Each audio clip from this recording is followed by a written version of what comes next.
En travaillant comme infirmière privée, la femme est restée figée en réalisant que le patient millionnaire était son mari décédé il y a 6 ans. Elle s'est approchée et le soleil de juin se couchait doucement sur Saint-Rémy de Provence. Baignant d'une lumière dorée, la modeste pharmacie d'herboristerie d'Élise Margot, ses mains ridées, marquées par 67 années d'une vie laborieuse, rangeaient méticuleusement les bocaux d'herbes séchés sur les étagères en bois patiné. Le parfum entêtant de la lavande et du thym se mêlait à celui plus discret de la sauge et de la camomille.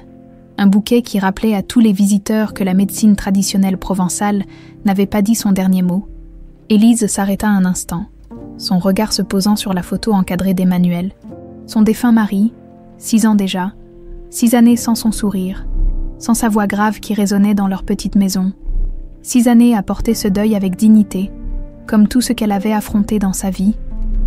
« Mamie, mamie !» La voix cristalline de Léa, sa petite fille de 12 ans, l'attira de sa contemplation. « J'ai terminé mes devoirs. On peut faire des biscuits maintenant. » Élise sourit, masquant la fatigue qui l'envahissait après une longue journée de travail. « Bien sûr, ma puce. Va chercher le cahier de recettes dans le tiroir de la cuisine. » Léa s'éloigna en sautillant, ses cheveux châtains rebondissant au rythme de ses pas.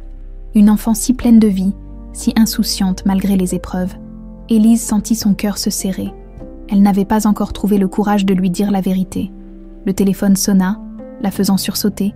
C'était Sophie, sa belle-fille, la mère de Léa. « Élise, le docteur Moreau a appelé. » Sa voix tremblait légèrement. « Les résultats sont revenus, c'est comme on le craignait, Léa a besoin de cette opération. Et vite !» Le monde s'arrêta de tourner autour d'Élise. Cette chirurgie cardiaque complexe, leur dernier espoir, coûtait une fortune, bien plus que ce que leur modeste famille pouvait rassembler, même en vendant la pharmacie. « Combien de temps avons-nous » demanda-t-elle, la gorge nouée. « 3 mois, 4 au maximum, Élise. Je ne sais pas comment on va faire. On trouvera une solution, » affirma Élise avec une assurance qu'elle était loin de ressentir. « On a toujours trouvé. » Après avoir raccroché, elle s'appuya contre le comptoir. Les jambes flageolantes, dans la cuisine, Léa fredonnait innocemment. Comment pouvait-elle savoir que son petit cœur défaillant nécessitait une intervention à 80 000 €, que l'assurance ne couvrait que partiellement? La sonnette de la porte d'entrée retentit. Jeannette, sa plus vieille amie et commère attitrée du village, entra comme une bourrasque, ses boucles grises encadrant un visage rond illuminé par l'excitation. « Élise, j'ai peut-être une solution pour toi », s'exclama-t-elle sans préambule, comme si elle avait lu dans ses pensées. « Tu te souviens de la famille Marchand, les propriétaires du domaine viticole sur les collines ?» Élise hocha la tête. Qui ne connaissait pas les Marchands dans la région? Une famille fortunée, puissante, dont le nom était associé aux meilleurs vins de Provence. Le fils, Pascal Marchand, cherche une infirmière à domicile, une personne de confiance, discrète, avec de l'expérience. Jeannette baissa la voix. Il a eu un accident il y a quelques mois. Son visage, disons qu'il préfère rester à l'écart. Le salaire est astronomique. Élise fronça les sourcils. Pourquoi moi? Il doit y avoir des dizaines d'infirmières plus jeunes, plus qualifiées. Justement, il ne veut pas de ces jeunettes fraîchement diplômées. Il veut quelqu'un qui connaît les remèdes traditionnels, qui a vécu, quelqu'un comme toi. Le lendemain matin, après une nuit blanche passée à réfléchir et à faire des calculs, Élise se retrouva dans sa vieille Citroën, gravissant la route sinueuse qui menait au domaine des Marchands. Le paysage devenait de plus en plus majestueux à mesure qu'elle montait. Vignobles à perte de vue, oliviers centenaires, cyprès élancés pointant vers un ciel d'un bleu impossible, la demeure apparut enfin au détour d'un virage. Élise retint son souffle. Ce n'était pas une simple maison de maître, mais un véritable château provençal, pierres dorées par les siècles, tourelles élégantes, jardins en terrasse descendant vers la vallée. Pourtant, malgré sa splendeur, quelque chose dans cette bâtisse lui donna un frisson inexplicable, une impression de déjà-vu, comme si elle était déjà venue à ici. Dans une autre vie peut-être, à peine eut-elle garé sa voiture qu'une femme d'une 60aine d'années, au chignon strict et au tailleur impeccable, l'accueillit avec une froideur non dissimulée. « Madame Margot, je présume, je suis Yvonne Pelletier, la gouvernante. Monsieur Marchand vous attend. » Sans attendre de réponse, elle tourna les talons, ses talons claquant sur le marbre du perron, Élise la suivit, intimidée malgré elle par la magnificence des lieux. L'intérieur était à la hauteur de la façade, plafonds à caissons, tapisseries anciennes, mobilier d'époque, un luxe écrasant qui semblait murmurer à Élise qu'elle n'était pas à sa place. « Quelques règles avant que vous ne rencontriez monsieur », déclara Yvonne en s'arrêtant devant une imposante porte en chêne. « Ne le regardez pas directement à moins qu'il ne vous y invite. Ne posez aucune question sur son accident, ne parlez jamais de sa famille, et surtout, n'entrez jamais dans son appartement sans y être expressément convié, en particulier la nuit. » Élise hocha la tête, tout en se demandant dans quel guêpier elle venait de mettre les pieds. Pour Léa, se rappela-t-elle, tout cela est pour Léa. La porte s'ouvrit silencieusement sur une vaste bibliothèque plongée dans la pénombre. Des rideaux de velours filtraient la lumière du jour, créant une atmosphère feutrée, presque irréelle. Au fond de la pièce, assis dans un fauteuil en cuir, se tenait une silhouette masculine dont le visage était partiellement dissimulé par l'ombre. « Monsieur Marchand, voici Madame Margot », annonça Yvonne avant de se retirer discrètement. « Approchez », ordonna une voix grave, légèrement rauque, comme usée par le silence. Élise s'avança, le cœur battant. À mesure qu'elle approchait, elle distingua un homme d'une 60aine d'années, élégamment vêtu. La partie droite de son visage était normale, séduisante même, avec ses traits aristocratiques, mais le côté gauche portait les stigmates d'une brûlure ou d'une blessure récente, partiellement masquée par une barbe poivre et sel, soigneusement taillée. « Alors c'est vous, l'herboriste dont Jeannette m'a tant parlé ?» demanda-t-il en l'étudiant avec une intensité troublante. « Infirmière de formation, herboriste par passion », précisa Élise, soutenant son regard malgré l'avertissement d'Yvonne. Un faible sourire étira les lèvres de Pascal Marchand. « De l'aplomb, j'apprécie cela, Madame Margot. Dites-moi, croyez-vous pouvoir soulager mes douleurs avec vos tisanes et vos cataplasmes mieux que ces médecins avec leurs pilules ?»« Je peux essayer, » répondit-elle simplement. « Mais je dois d'abord comprendre la nature de vos souffrances. » L'homme la dévisagea longuement, comme s'il cherchait quelque chose dans ses yeux. Un frisson parcourut l'échine d'Élise. Il y avait quelque chose dans ce regard, quelque chose qui réveillait en elle un souvenir enfoui, impossible à saisir. « Vous êtes engagé, » déclara-t-il abruptement. « Yvonne vous montrera vos quartiers. Vous commencez ce soir. » Alors qu'Élise suivait la gouvernante à travers le dédale de couloirs, une certitude s'imposait à elle. En franchissant le seuil de cette demeure, elle venait de mettre le pied dans un monde où rien n'était ce qu'il semblait être. Un monde où les ombres du passé étaient peut-être plus vivantes que les êtres de chair et de sang. Ce qu'elle ignorait encore, c'est que le destin venait de la ramener exactement là où tout avait commencé. 50 ans plus tôt, la chambre qu'on avait attribuée à Élise était plus luxueuse que tout ce qu'elle avait connu.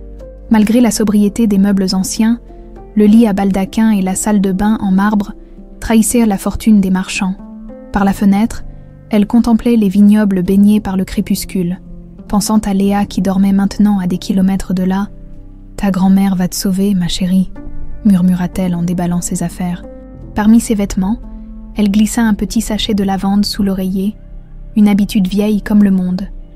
Sa mère lui avait appris que la lavande chassait les mauvais rêves, et Dieu sait qu'elle en avait besoin cette nuit. À 22 heures précises, on frappa à sa porte. C'était Roland de la Cour. L'avocat de la famille, un homme aux lunettes fines et au regard calculateur. « Madame Margot, monsieur souffre particulièrement ce soir. Il vous demande ?»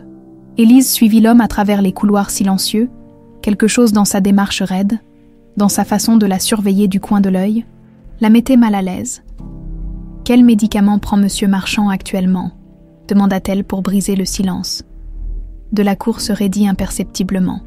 « Le docteur Ferrand gère son traitement. Vous trouverez tout ce qu'il faut dans sa chambre. » Ils s'arrêtèrent devant une porte massive. « N'allumez pas les lumières principales, » avertit l'avocat. « Ses yeux sont sensibles. Utilisez uniquement les lampes d'appoint. » Puis il s'éloigna, non sans jeter un dernier regard suspicieux à Élise. La chambre de Pascal Marchand était plongée dans une semi-obscurité. Seule une petite lampe diffusait une lueur ambrée sur le lit à colonnes où l'homme était allongé, le visage tourné vers la fenêtre. « Entrez et fermez la porte », ordonna-t-il sans se retourner. Élise obéit, et s'approcha du lit. Sur la table de nuit s'alignaient des flacons de médicaments, des somnifères puissants, des analgésiques, des anxiolytiques, bien trop pour un homme souffrant de simples brûlures. « Comment puis-je vous aider, monsieur Marchand ? Ces cauchemars, ils sont insupportables, » murmura-t-il, la voix altérée par la douleur. « Préparez-moi quelque chose, n'importe quoi qui puisse me faire dormir sans rêver. » Élise s'approcha et, d'un geste professionnel, posa sa main sur son front. Il était brûlant. « Vous avez de la fièvre ? Depuis combien de temps ? Quelle importance ?» Il saisit son poignet, son regard fiévreux plongeant dans le sien. « Vous me rappelez quelqu'un ?» Il secoua la tête comme pour chasser une pensée importune. « Impossible, bien sûr. Je vais vous préparer une infusion, » dit doucement Élise. Troublé par ses yeux couleur d'ambre qui lui rappelaient tant ceux d'Emmanuel, Pascal relâcha son poignet et ferma les yeux.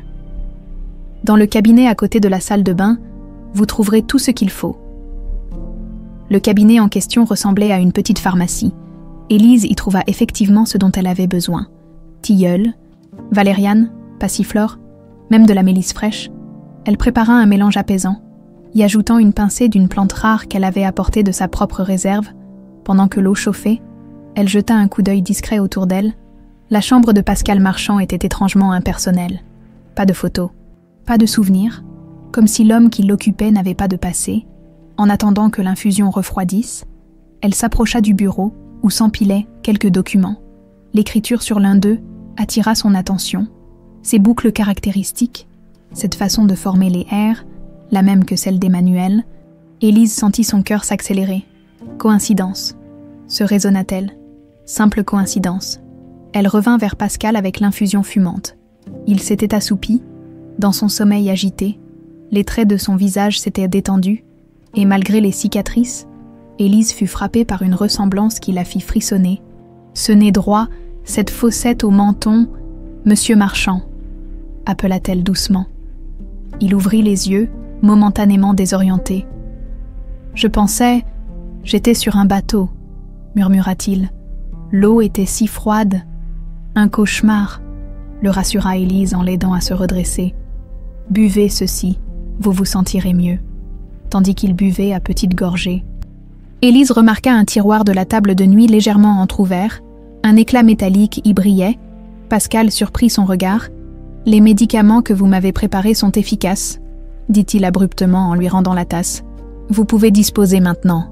Je devrais rester pour surveiller. »« J'ai dit que vous pouviez disposer, » coupa-t-il sèchement. « Yvonne viendra si j'ai besoin de quoi que ce soit. » Élise s'inclina légèrement et quitta la chambre.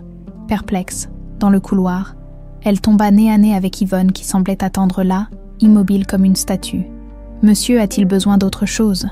demanda la gouvernante, suspicieuse. « Non, il va s'endormir bientôt. »« Bien, vous devriez faire de même. La journée commence tôt au domaine. » Les heures passèrent, mais le sommeil fuyait Élise. Les ressemblances troublantes, l'attitude mystérieuse de Pascal, les regards inquisiteurs d'Yvonne et de Delacour, tout cela tournait dans sa tête, vers 3 heures du matin, n'y tenant plus. Elle enfila sa robe de chambre et sortit dans le couloir silencieux. La maison dormait, guidée par un instinct qu'elle ne s'expliquait pas. Elle retourna vers la chambre de Pascal Marchand. La porte n'était pas verrouillée. À l'intérieur, seule la respiration régulière de l'homme endormi troublait le silence. Élise s'approcha du lit sur la pointe des pieds. L'infusion avait fait son effet. Pascal dormait profondément, le visage apaisé. Lentement, elle se dirigea vers la table de nuit et tira doucement le tiroir entrouvert. Son cœur manqua un battement. Là, enveloppé dans un mouchoir de soie, brillait un médaillon d'argent. Les mains tremblantes, elle le prit. Sur le dessus étaient gravées 2 initiales entrelacées. E.M. Emmanuel Marchand, son Emmanuel. Impossible. Et pourtant, elle l'avait offert à son mari pour leur 30e anniversaire de mariage. Quelques semaines avant l'accident, ce médaillon unique, fabriqué par un artisan de Marseille, contenait leur secret, leur chanson en occitan que personne d'autre ne connaissait. D'un geste fébrile, elle l'ouvrit. À l'intérieur, exactement comme elle le craignait et l'espérait à la fois, se trouvait une photo d'elle, jeune, souriante, vêtue de sa robe bleue, la même photo qu'elle avait glissée dans le cercueil fermé d'Emmanuel lors des funérailles. Un bruit dans le couloir la fit sursauter. Rapidement, elle remit le médaillon à sa place et ferma le tiroir. Pascal s'agita dans son sommeil, murmurant des mots incompréhensibles. Élise se figea, le cœur battant. Emmanuel. Ce nom, prononcé dans un souffle par Pascal, la frappa comme un coup de poignard. Elle recula, heurta une chaise et s'enfuit de la chambre aussi silencieusement que possible. De retour dans sa chambre, Élise s'effondra sur son lit, l'esprit en ébullition. Comment ce médaillon avait-il pu se retrouver ici? Comment Pascal Marchand pouvait-il posséder le bien le plus précieux d'Emmanuel? Et ces ressemblances? La vérité s'imposait à elle, aussi impossible qu'elle paraisse. Soit Pascal Marchand était lié d'une façon ou d'une autre à la mort d'Emmanuel, soit non. Elle refusait même d'envisager cette possibilité. Son mari était mort, elle avait identifié ses effets personnels, le cercueil avait été fermé à cause de l'état du corps après plusieurs jours en mer, mais c'était bien Emmanuel qui reposait au cimetière de Saint-Rémy. Alors pourquoi ce médaillon? Pourquoi ces yeux couleur d'ambre si semblables? Pourquoi ce nom murmuré dans le sommeil? Le lendemain matin, Élise se présenta à la chambre de Pascal avec un plateau de petit déjeuner, déterminée à observer chaque détail à la lumière du jour. Lorsqu'elle entra, il était assis près de la fenêtre, le soleil illuminant pleinement son visage. Malgré les cicatrices, malgré la barbe grisonnante qu'Emmanuel n'avait jamais portée, Élise le reconnut immédiatement. Ses yeux couleur d'ambre qu'il avait conquises 50 ans plus tôt, le plateau vacilla dans ses mains. Pascal, où était-ce Emmanuel, leva les yeux vers elle. « Vous allez bien, Madame Margot ?» Sans réfléchir, Élise fredonna doucement les premières notes de cette vieille berceuse en occitan que sa grand-mère lui avait apprise, cette chanson qui était devenue leur code intime. Les yeux de l'homme s'emplirent instantanément de larmes. Un éclair de reconnaissance traversa son regard, suivi d'une confusion profonde, comme s'il ne parvenait pas à assembler les pièces d'un puzzle incomplet. « Cette chanson, murmura-t-il, la voix brisée. « Où l'avez-vous apprise ?»« Ma grand-mère me l'a apprise quand j'étais enfant, » répondit Élise, s'efforçant de maîtriser le tremblement de sa voix. « C'est une vieille berceuse d'Auvergne. » Pascal détourna le regard vers la fenêtre, comme pour cacher son trouble. « Étrange, j'ai l'impression de l'avoir déjà entendue. » Un silence pesant s'installa entre eux. Élise déposa le plateau sur la table. Consciente du regard de Pascal qui ne la quittait pas, elle sentait qu'il voulait dire quelque chose, mais qu'une force invisible l'en empêchait. « Vos remèdes ont fait effet, » dit-il finalement. « Pour la première fois depuis des mois, j'ai dormi sans cauchemar. Je suis heureuse de l'entendre. Je vous préparerai la même tisane ce soir. » Alors qu'elle s'apprêtait à quitter la chambre, Pascal l'arrêta. « Madame Margot, ne parlez à personne de cette chanson, ni à Yvonne, ni à Delacour, à personne. » Cette mise en garde résonna comme un avertissement dans l'esprit d'Élise. Quelque chose ne tournait pas rond dans cette maison. La matinée s'écoula lentement. Élise s'occupa de préparer les médicaments de Pascal, tout en observant discrètement les allées et venues du personnel. Dans la cuisine, elle croisa Jeannette qui, sous couvert de livrer des provisions, venait aux nouvelles. « Alors ?» chuchota son amie en vérifiant que personne ne les écoutait. « Comment ça se passe ?» Élise hésita. Pouvait-elle confier ses doutes à Jeannette? Ces ressemblances troublantes, ce médaillon, cette chanson, il y a quelque chose d'étrange ici, murmura-t-elle finalement. Pascal Marchand, il me rappelle Emmanuel, pas seulement physiquement, mais sa façon d'être, certains gestes. Jeannette écarquilla les yeux. Tu crois que... Je ne sais pas quoi croire, coupa Élise. C'est impossible, et pourtant... Un bruit de pas les interrompit. Yvonne apparut dans l'encadrement de la porte, son regard suspicieux passant de l'une à l'autre. « Madame Margot, monsieur souhaite se promener dans le jardin, il vous demande de l'accompagner. » Dans le jardin, Pascal marchait lentement. S'appuyant parfois sur une canne, le soleil illuminait les parterres de roses et de lavande. Un homme trapu aux épaules larges taillait méticuleusement les haies. « C'est Benoît, notre jardinier », expliqua Pascal en suivant le regard d'Élise. « Un homme précieux. Il connaît chaque plante, chaque recoin de la propriété. » Le jardinier leva la tête et salua sobrement. Quelque chose dans son regard alerte évoquait davantage un garde du corps qu'un simple jardinier. « Votre visite me fait plaisir, monsieur, » dit Benoît en s'approchant. « Les roses que vous préférez sont en pleine floraison. Montrez-les à Madame Margot, suggéra Pascal.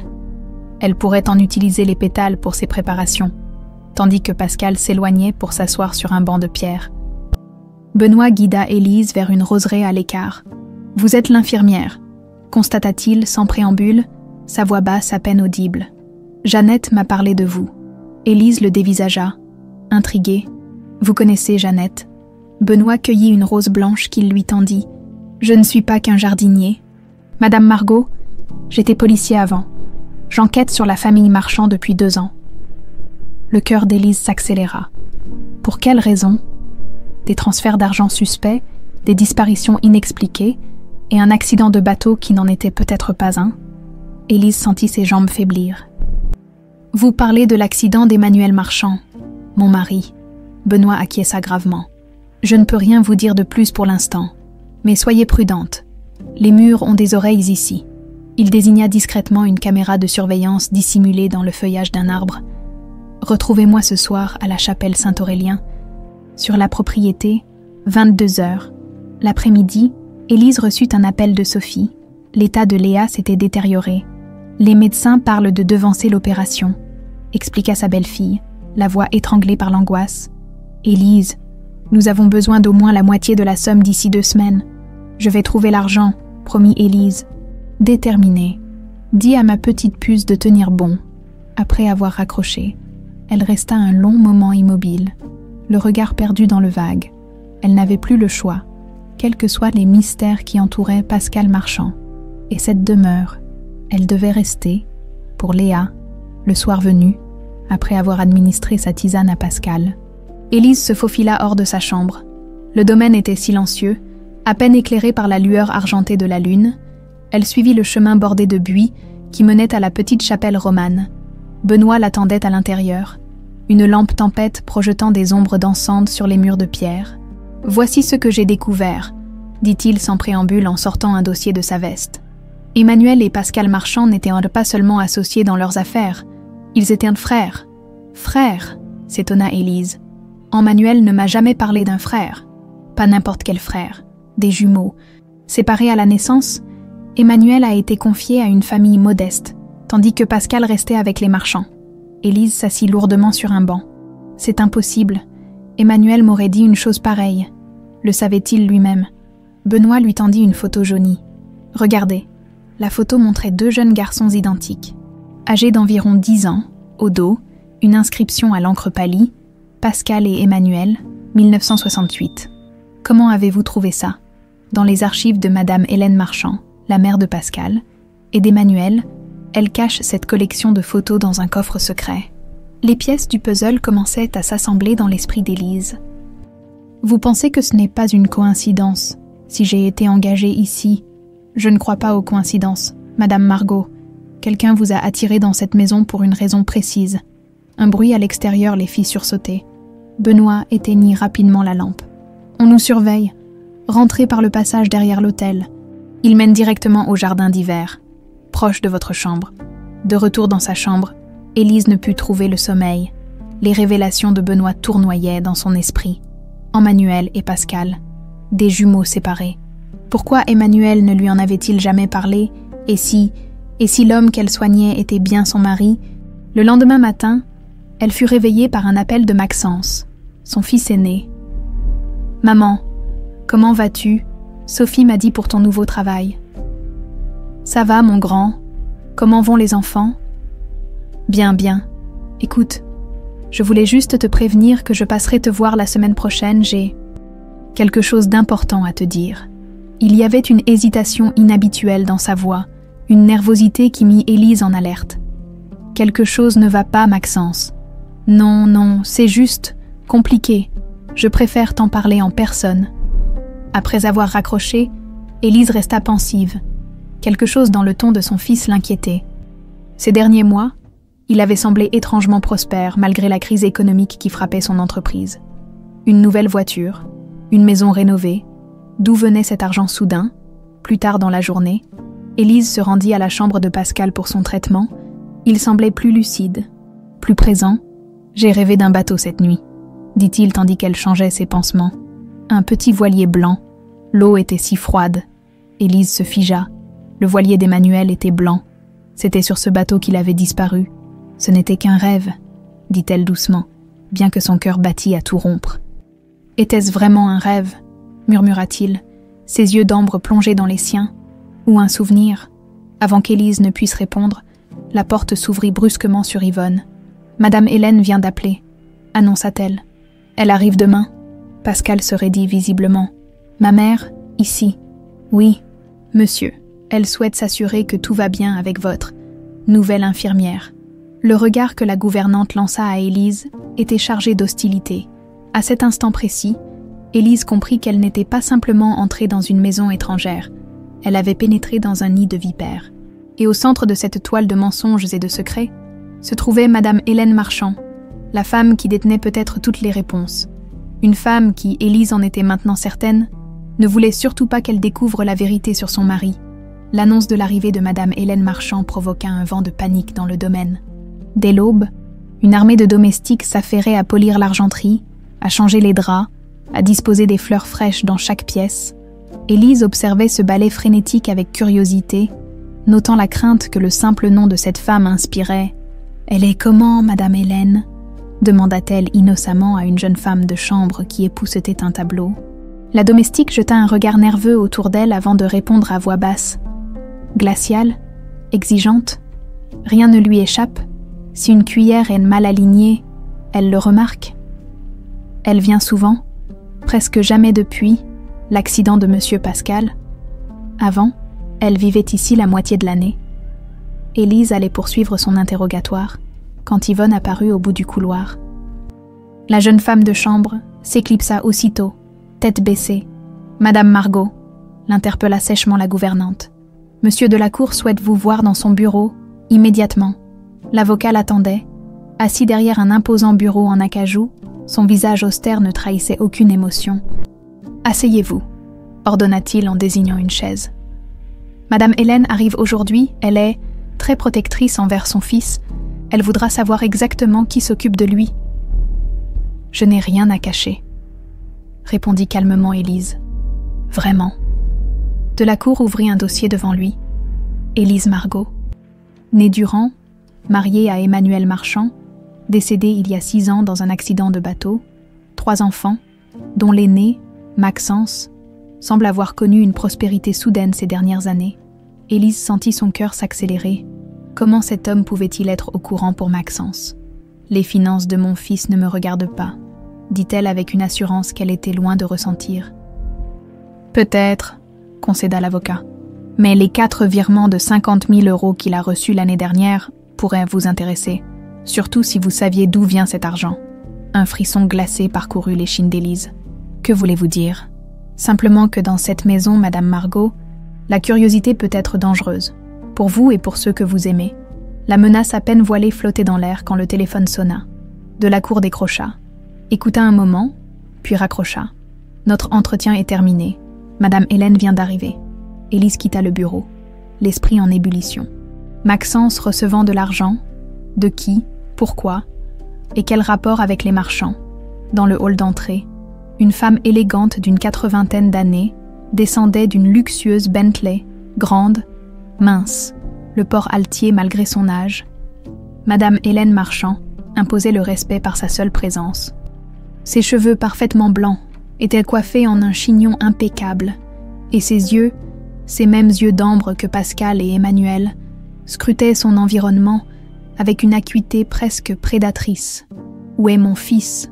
demanda-t-elle sans préambule à Yvonne qui s'inclinait devant elle. « Dans la bibliothèque. »« Madame, il vous attend. » Le regard de la matriarche se posa sur Élise, qui se tenait en retrait. Et voici donc la nouvelle infirmière. Ce n'était pas une question, mais une constatation froide, clinique. Élise sentit ce regard la transpercer, la disséquer, cherchant la moindre faille. « Madame », salua-t-elle poliment avec une légère inclinaison de tête. « Nous parlerons plus tard », décréta Madame Hélène avant de se diriger vers la bibliothèque, suivi par Delacour qui lança un dernier regard d'avertissement à Élise. Profitant de cette diversion, Élise retourna à sa chambre et composa le numéro de Maxence. Il décrocha à la 3e sonnerie. « Maman, tout va bien. J'ai besoin de te parler. » dit-elle sans préambule. C'est important. Un silence. Je ne peux pas maintenant, je suis en réunion. Maxence, insista Élise, baissant la voix. Est-ce que tu as reçu de l'argent de la famille Marchand? Un autre silence, plus long, plus lourd, plus. Comment es-tu au courant? Sa voix s'est étendue, presque hostile. Peu importe. Est-ce vrai? On ne peut pas en parler au téléphone. Il hésita. Je viens demain. Ne fais rien d'imprudent d'ici là. Après avoir raccroché, Élise resta immobile, les mains tremblantes, son propre fils impliqué dans cette histoire. Était-ce possible? Un coup discret à sa porte la tira de ses pensées. C'était Benoît, le jardinier. Madame Hélène est avec son fils, murmura-t-il rapidement. C'est notre chance. Suivez-moi. Ils traversèrent discrètement les jardins jusqu'à une petite dépendance. À l'intérieur, Benoît verrouilla la porte et tira les rideaux. « J'ai découvert autre chose », dit-il en sortant un dossier dessous une lame du plancher. « Des relevés bancaires. Votre fils, Maxence, reçoit de l'argent de Madame Hélène depuis 3 ans. » 3 ans, s'étonna Élise. « Mais c'est exactement, confirma Benoît. Ça a commencé quelques mois après la mort de votre mari. » Comme si Maxence avait découvert quelque chose et qu'on le payait pour garder le silence. Élise sentit le sol se dérober sous ses pieds. « Mon fils ne ferait jamais ça. Il y a forcément une explication. »« Je l'espère pour vous, » dit doucement Benoît. « Mais méfiez-vous, Madame Hélène ne laisse rien au hasard. Si elle vous a permis d'entrer dans cette maison, c'est qu'elle a un plan. » De retour au manoir, Élise passa devant la bibliothèque. La porte était entr'ouverte, laissant filtrer des éclats de voix. Elle s'arrêta, écoutant malgré elle. Complètement inconscient, c'était la voix de Madame Hélène, cinglante comme un coup de fouet. « Cette femme est dangereuse. C'est la veuve d'Emmanuel. »« Je ne savais pas, » répondit Pascal, défensif. « Comment l'aurais-je su? Je ne me souviens de rien. »« Justement, tu ne dois pas te souvenir. C'est pour ton bien, pour notre famille. » « Et si je voulais me souvenir ?» La voix de Pascal s'était affermie. « Et si je voulais savoir ce qui s'est vraiment passé sur ce bateau ?» Un bruit sec, une gifle, puis la voix de Madame Hélène, plus basse, plus menaçante. « N'oublie pas que c'est moi qui t'ai sauvé. Sans moi, tu serais mort comme ton frère. » Élise porta la main à sa bouche pour étouffer un cri. Son frère. Elle venait d'admettre qu'Emmanuel était le frère de Pascal. Des pas se dirigèrent vers la porte. Élise se cacha rapidement derrière une tenture. Madame Hélène sortit, suivie de Delacour. « Doublez la dose de ses médicaments, » ordonna-t-elle. « Il ne doit pas se rappeler, et cette femme, occupez-vous d'elle. Elle a une petite fille malade, » rappela l'avocat. « Nous pourrions utiliser ça. Faites ce qui est nécessaire. Je ne permettrai pas que tout s'écroule maintenant, après tout ce que j'ai sacrifié. » Ils s'éloignèrent, laissant Élise glacée d'effroi. Ces gens étaient prêts à tout, même à utiliser Léa comme moyen de pression. Elle devait agir, vite, retournant à sa chambre. Elle appela Jeannette. « J'ai besoin que tu fasses quelque chose pour moi, » dit-elle rapidement. « Contacte le docteur Ferrand, celui qui prescrit les médicaments de Pascal. Dis-lui que tu appelles de la part d'Yvonne, que monsieur a besoin de son dossier médical complet. » Élise. « Dans quoi t'es-tu embarquée? Je ne peux pas t'expliquer maintenant. C'est une question de vie ou de mort. » Ce soir-là, au dîner, l'atmosphère était électrique. Madame Hélène présidait la table, Pascal à sa droite, Delacour à sa gauche. Élise, invitée par Pascal lui-même à se joindre à eux, sentait le regard de la matriarche peser sur elle comme une chape de plomb. « Alors, Madame Margot, » dit Madame Hélène entre deux bouchées, « comment trouvez-vous notre domaine ?»« Magnifique, » répondit simplement Élise. « Surtout les jardins. »« Oui, les jardins. » Un sourire froid étira les lèvres de la vieille dame. « Mon défunt mari les aimait particulièrement, comme son fils Emmanuel d'ailleurs, il passait des heures à s'occuper des rosiers. » Élise leva brusquement les yeux. Madame Hélène la fixait, un défi silencieux dans le regard. Elle savait qu'Élise avait écouté sa conversation avec Pascal. « J'ignorais que vous aviez 2 fils. »« Madame, » dit Élise, décidant de jouer le jeu. « Oui, 2 fils. Jumeaux, en fait. Mais Emmanuel a choisi une vie, différente, loin de nous. » Son regard se durcit. « Jusqu'à son tragique accident. »« Mère, » intervint Pascal, visiblement mal à l'aise. « Je ne pense pas que Madame Margot soit intéressée par notre histoire familiale. »« Au contraire, » rétorqua Madame Hélène, sans quitter Élise des yeux. « Je pense que Madame Margot est fascinée par notre famille, n'est-ce pas? Le reste du dîner se déroula dans une tension palpable. Élise avait l'impression de marcher sur un champ de mine, chaque mot pouvant la trahir. De retour dans sa chambre, elle trouva un message de Jeannette sur son téléphone. « J'ai le dossier. Pascal Marchand souffre d'amnésie post-traumatique. On lui administre des médicaments qui bloquent la récupération de sa mémoire. Élise, ce n'est pas normal. Quelqu'un veut qu'il oublie. » Cette nuit-là, alors qu'Élise s'apprêtait à éteindre sa lampe, un bruit attira son attention. Une enveloppe avait été glissée sous sa porte. À l'intérieur, un simple mot, chapelle, minuit, l'écriture. Élise la reconnut immédiatement. C'était celle d'Emmanuel. Minuit approchait, le domaine Marchand s'était enveloppé d'un silence oppressant, troublé seulement par le ululement d'une chouette et le murmure du vent dans les cyprès. Élise attendit que les lumières s'éteignent dans l'aile réservée à Madame Hélène avant de se glisser hors de sa chambre. La lune, presque pleine, baignait les jardins d'une clarté bleutée, dessinant des ombres fantasmagoriques sur les graviers blancs. Élise avançait furtivement, le cœur battant, l'enveloppe serrée dans sa main comme un talisman, cette écriture qu'elle connaissait par cœur, ces boucles caractéristiques qu'elle avait vues des milliers de fois sur des listes de courses, des mots d'amour, des cartes postales. La chapelle Saint-Aurélien se dressait, silhouette romane dans la nuit claire. En s'approchant, Élise remarqua une faible lueur filtrant à travers les vitraux. Quelqu'un l'attendait à l'intérieur. La porte grinça légèrement lorsqu'elle la poussa. L'odeur familière d'encens et de cire d'abeille l'accueillit. Des dizaines de bougies votives créaient une atmosphère presque irréelle. Leurs flammes vacillantes projetant des ombres dansantes sur les murs de pierre. Personne. Emmanuel, appela-t-elle doucement, sa voix résonnant étrangement dans l'espace sacré. Un mouvement près de l'autel attira son attention. Une silhouette émergea de l'ombre, mais ce n'était pas Emmanuel. C'était Benoît, le jardinier. « C'est vous qui m'avez écrit ce mot ?» demanda Élise, incapable de dissimuler sa déception. « Non !» répondit-il en s'approchant. « Elle m'a demandé de vous attendre ici. » Elle, comme en réponse à sa question, une porte dérobée s'ouvrit derrière l'autel. Une jeune femme d'une trentaine d'années apparut, vêtue d'un tailleur sombre qui contrastait avec sa blondeur presque blanche. Son visage fin aux pommettes hautes portait une ressemblance frappante avec Madame Hélène, mais ses yeux reflétaient une douceur que ceux de la matriarque ne possédaient pas. « Docteur Léna Marchand », se présenta-t-elle en tendant une main à Élise. « Je suis la fille cadette d'Hélène. C'est vous qui avez écrit ce mot. » Élise sortit l'enveloppe de sa poche. Léna secoua la tête. « Non, c'est lui. » Elle fit un signe vers la porte dérobée.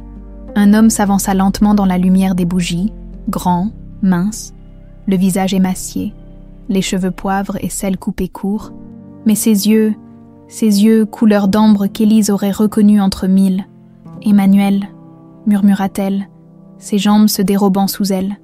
Benoît la rattrapa avant qu'elle ne tombe et l'aida à s'asseoir sur un banc. Emmanuel, car c'était bien lui, resta immobile, comme figé par la vision de sa femme. « Comment ?»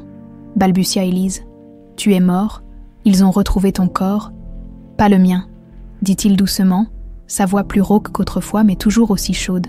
« Celui d'un pêcheur disparu en mer la même semaine, ils ont falsifié les tests ADN. »« Mais pourquoi ? Qui ferait une chose pareille ? » ?»« Ma mère, » répondit-il simplement. Hélène Marchand ne recule devant rien pour protéger sa fortune et son pouvoir. Léna s'approcha, posant une main sur l'épaule de son demi-frère. Emmanuel n'est pas mort dans cet accident de bateau. Il a été retenu prisonnier dans une clinique privée pendant 6 ans. Ma mère voulait l'effacer de l'histoire familiale.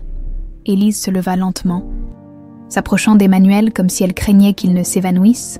Ses doigts tremblants touchèrent son visage, retraçant ses traits familiers. « Mon Dieu, c'est vraiment toi. » Emmanuel prit ses mains dans les siennes, les porta à ses lèvres. « Je n'ai jamais cessé de penser à toi, Élise, chaque jour, chaque nuit.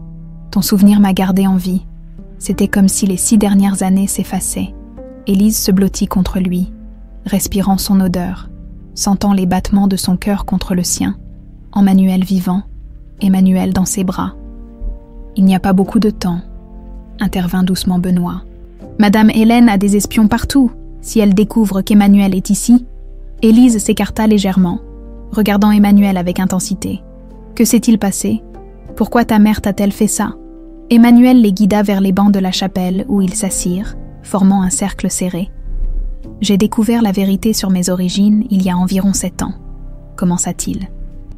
Un vieil employé de la famille m'a reconnu lors d'une exposition à Marseille. Il m'a révélé que j'avais un frère jumeau, Pascal, et que notre mère nous avait séparés à la naissance. J'ai été confiée à une famille modeste, tandis que Pascal était resté au domaine. « Mais pourquoi ne m'as-tu rien dit ?» demanda Élise. Blessée qu'il lui ait caché une découverte aussi importante, j'enquêtais discrètement. Je voulais être sûre avant de tout bouleverser. Il soupira profondément. J'ai découvert que notre père avait laissé un héritage colossal à partager équitablement entre Pascal et moi, y compris une mine d'argent supposément épuisée, mais qui contient en réalité une fortune en pierres précieuses. Ma mère a falsifié les documents pour tout attribuer à Pascal, qu'elle contrôlait totalement. Quand j'ai confronté Pascal avec ses preuves, il a d'abord refusé de me croire, puis il a commencé à douter. Nous avons prévu de nous rencontrer sur mon bateau pour parler loin des oreilles indiscrètes. Son visage s'assombrit. Mais ma mère avait tout découvert. Le bateau a été saboté. J'ai été récupérée à moitié noyée par un yacht privé qui appartenait secrètement à ma mère. Léna prit le relais. Pendant des années, Emmanuel a été maintenu drogué dans une clinique privée en Suisse, officiellement comme un patient souffrant de troubles mentaux. J'y travaillais comme psychiatre. Quand j'ai découvert sa véritable identité, c'était le frère dont j'avais toujours ignoré l'existence. « Et Pascal ?» demanda Élise. « Quel rôle joue-t-il dans tout ça? Sait-il que tu es vivant ?» Emmanuel secoua la tête. Pascal a été gravement blessé dans l'explosion du bateau. Ses blessures au visage, sa perte de mémoire, tout est réel. Ma mère en a profité pour le manipuler.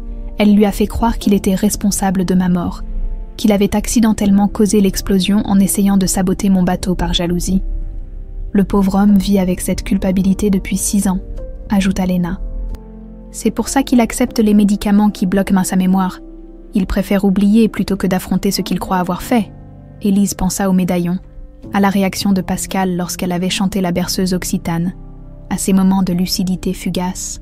Mais il commence à se souvenir. N'est-ce pas? C'est pour ça que ta mère est venue aujourd'hui? Exactement, confirma Léna.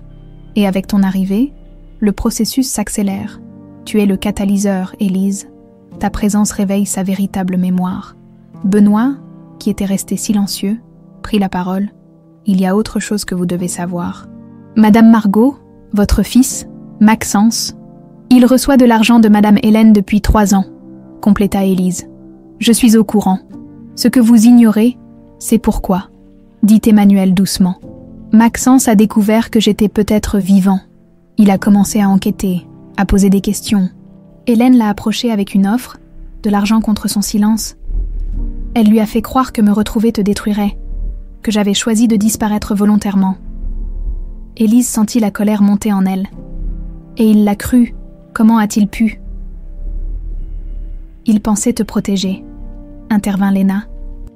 L'argent, il ne l'a pas gardé pour lui. Il l'a utilisé pour aider ta pharmacie, pour financer les premiers traitements de Léa, pour soutenir ses frères et sœurs. Le cœur d'Élise se serra. Son fils avait fait un pacte avec le diable, persuadé d'agir pour le bien de sa famille. « Que faisons-nous maintenant ?» demanda-t-elle finalement. « Nous avons un plan, » expliqua Benoît. « Dans 3 jours, c'est la Toussaint. Madame Hélène organisera comme chaque année une grande réception au domaine avec la traditionnelle cérémonie à la chapelle. Ce sera notre chance, poursuivit Léna.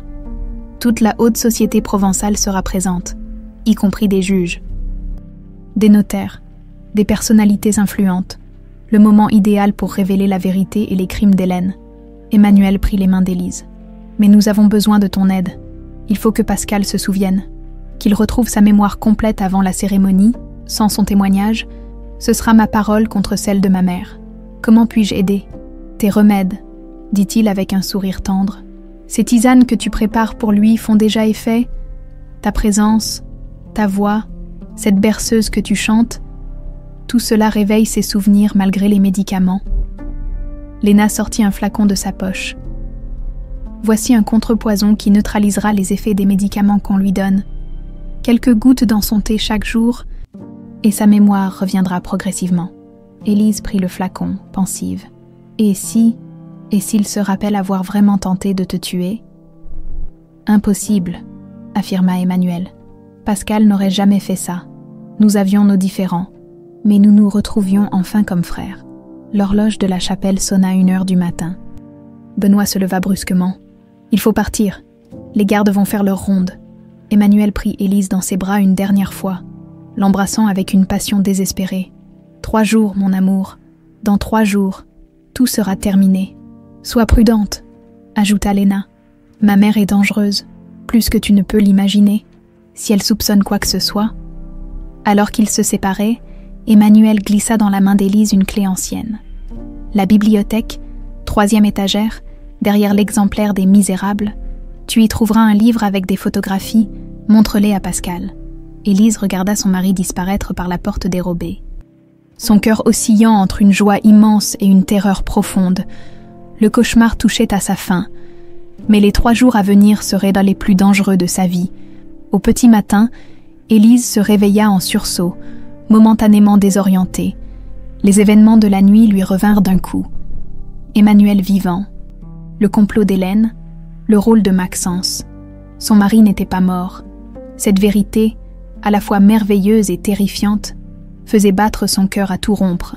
La clé qu'Emmanuel lui avait confiée était cachée dans la doublure de son oreiller. Il fallait qu'elle trouve ce livre de photographies. Mais avec Madame Hélène dans les parages, accéder à la bibliothèque serait risqué. Après s'être habillée, elle se dirigea vers la chambre de Pascal pour son traitement matinal. En chemin, elle croisa Yvonne qui la toisa avec plus de méfiance que jamais. « Madame Hélène souhaite vous parler après votre séance avec Monsieur Pascal », annonça-t-elle sèchement. Son bureau, à 11h, dans la chambre, Pascal semblait particulièrement agité. Il faisait les 100 pas devant la fenêtre, son visage marqué par l'insomnie. « Vous n'avez pas dormi ?» constata Élise en préparant ses médicaments. « Ces cauchemars, ils sont de plus en plus précis. » Il se tourna vers elle. Ses yeux d'ambre brillant d'une intensité nouvelle. « J'ai rêvé d'un frère cette nuit. Un frère jumeau. Est-ce possible, Élise? Ai-je pu oublier quelque chose d'aussi fondamental ?» Élise versa discrètement quelques gouttes du contrepoison de Léna dans sa tisane avant de la lui tendre. La mémoire est complexe. « Monsieur Marchand, parfois, l'esprit choisit d'oublier ce qui est trop douloureux à supporter. Ou on le force à oublier ?» murmura-t-il en buvant sa tisane. Il leva les yeux vers elle. « Je ne crois plus à l'accident de bateau. Quelque chose d'autre s'est produit ce jour-là. » Élise hésita, partagée entre son désir de tout lui révéler et la peur des conséquences. Parfois, la vérité nous trouve, même quand on essaie de la fuir. À 11h précises, Élise se présenta au bureau de Madame Hélène. La pièce était à l'image de sa propriétaire, froide, impeccablement ordonnée, imposante. La matriarche se tenait debout près de la fenêtre, observant les jardins en contrebas. « Asseyez-vous, Madame Margot », ordonna-t-elle sans se retourner. Élise obéit, maintenant son visage aussi neutre que possible.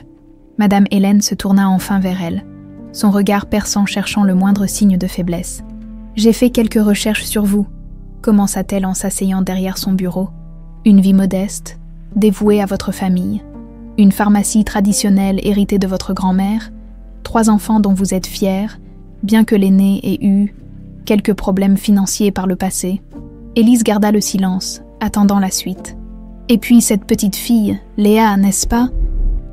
Une enfant charmante, j'en suis sûre, mais si fragile. Cette malformation cardiaque, quel dommage. Les opérations pour ce genre de conditions sont terriblement coûteuses, j'imagine. » La menace à peine voilée fit bouillir le sang d'Élise, mais elle conserva son calme. « En effet, madame. Savez-vous pourquoi je vous raconte tout cela ?» Madame Hélène se pencha légèrement en avant. « Parce que je souhaite que nous nous comprenions bien, vous et moi. Je pourrais être une amie précieuse pour votre famille. Je pourrais faire en sorte que cette petite Léa reçoive la meilleure opération possible dans la meilleure clinique d'Europe. Votre générosité est inattendue, répondit prudemment Élise. Ce n'est pas de la générosité, ma chère. C'est un échange de bons procédés. Son visage se durcit. Mon fils traverse une période délicate. Sa convalescence exige calme et stabilité. Je ne tolérerai aucune perturbation. Je ne fais que mon travail d'infirmière, madame. Vraiment ?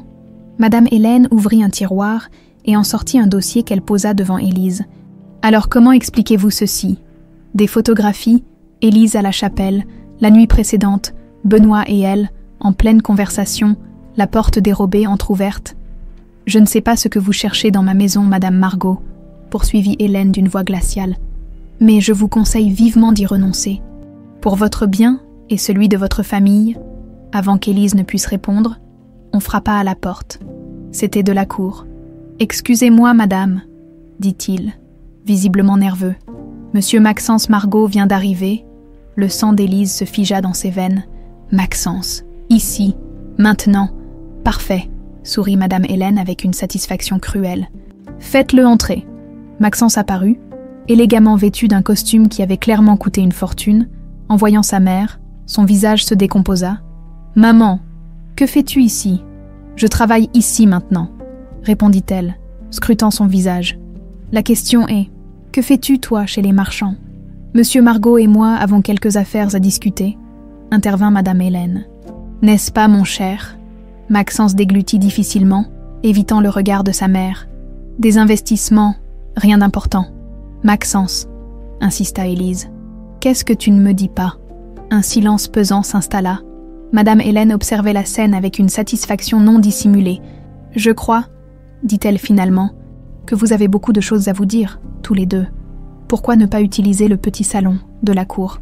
Veuillez les y conduire. » Dans le petit salon, loin des oreilles indiscrètes, Élise confronta son fils. « Dis-moi la vérité, Maxence, maintenant. » Son fils s'effondra dans un fauteuil. L'air défait. « Je ne voulais pas te faire de mal, maman. Tout ce que j'ai fait, c'était pour protéger notre famille.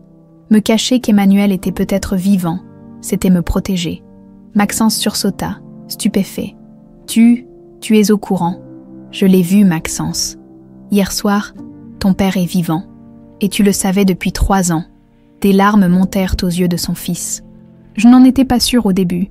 J'ai entendu des rumeurs, j'ai commencé à enquêter, puis Madame Hélène m'a contacté. » Il baissa la voix.